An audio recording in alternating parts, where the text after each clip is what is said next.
Yesterday you got the brief. Who gave you the brief yesterday? With the group 9, my lord. No, sir. You are mistaken. Thoroughly mistaken. This is a specified act. It should go before the tribe. দর্শক, এই মুহূর্তের সবচেয়ে বড় খবর, hawker উচ্ছেদে কড়া নির্দেশ বিচারপতি অমৃতা সিনহার। হকার উচ্ছেদ করতে গিয়েই ভয়ঙ্কর বিপদে পড়ে গেল তৃণমূল নেত্রী মমতা বন্দ্যোপাধ্যায়। ফাঁস হয়ে গেল অভিষেকের কুকীর্তি। হ্যাঁ দর্শক, এই মুহূর্তের সবচেয়ে বড় খবর এবং পরবর্তী গুরুত্বপূর্ণ খবরগুলো সবার প্রথম পাওয়ার জন্য অবশ্যই চ্যানেলটিকে সাবস্ক্রাইব করে রাখুন এবং যুক্ত থাকুন আমাদের সাথে। মঙ্গলবার থেকেই কলকাতা সহ রাজ্যের বিভিন্ন বাজার এবং এলাকায় হকার উচ্ছেদ অভিযান চালাচ্ছে মমতার পুলিশ। এই উচ্ছেদের নামে পুলিশ হকারদের ওপর অত্যাচার করছে, এমনটাই অভিযোগ। আর তা রুখতে কলকাতা হাইকোর্টের দ্বারস্থ হয়েছে আইনজীবী ফিরদৌস শামীম সহ হকারদের একাংশ। মামলাকারীদের আইনজীবী ফিরদৌস শামীম আজকে বিচারপতি অমৃতা সিনহার দৃষ্টি আকর্ষণ করেছেন। বিচারপতি অমৃতা সিনহাকে ভরা এজলাসে আইনজীবী ফিরদৌস শামীম জানায়, দখলদার উচ্ছেদের নামে আইনের পদ্ধতি মানা হচ্ছে না। গত 2 দিন ধরে পুলিশ সর্বত্র হকারদের ওপর ঝাঁপিয়ে পড়ছে, তাদের মারধর করছে। কে বৈধ হকার আর কে বৈধ নয় সেসব কিছুই দেখা হচ্ছে না। নাগরিক অধিকার লঙ্ঘিত হচ্ছে, পুলিশের বর্বরতা বন্ধ করা হোক। তখন বিচারপতি অমৃতা সিনহা জানায়, এটা কোনো নির্দিষ্ট একটি জায়গার ঘটনা নয়, এটা একটি জনস্বার্থ মামলা।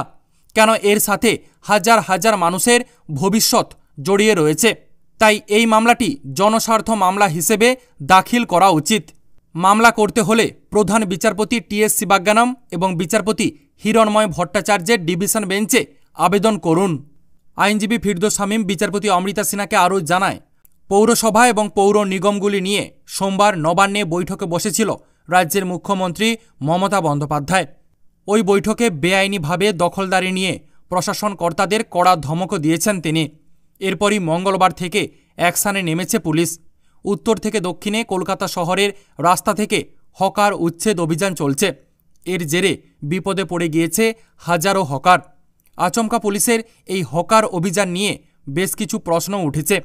আইনজীবীর দাবি, পুলিশ প্রশাসনের একাংশের মদদ না থাকলে ওইসব হকারদের পক্ষে রাস্তা দখল করে ব্যবসা চালানো একদমই সম্ভব ছিল না।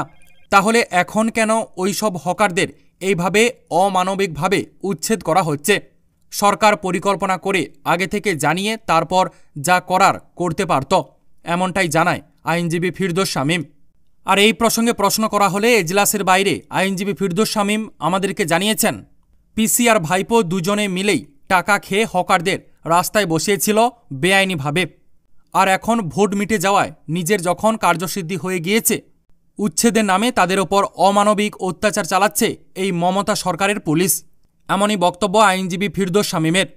তো দর্শক, আপনারা আইনজীবী ফিরদৌস শামীমের এমন মতামতের সাথে কি সহমত পোষণ করছেন? সত্যি কি পিসি আর ভাইপো টাকা খেয়েই এই হকারদের বেআইনিভাবে রাস্তায় বসিয়েছিল, আর এখন ভোট মিটতেই হকারদের উচ্ছেদ প্রক্রিয়া শুরু করেছে পিসি আর ভাইপো? আপনাদের কি মতামত অবশ্যই কমেন্ট সেকশানে কমেন্ট বক্সে জানাবেন। আপাতত এতটাই। পরবর্তী গুরুত্বপূর্ণ খবরগুলো সবার প্রথম পাওয়ার জন্য অবশ্যই চ্যানেলটিকে সাবস্ক্রাইব করে রাখুন এবং যুক্ত থাকুন আমাদের সাথে। ধন্যবাদ।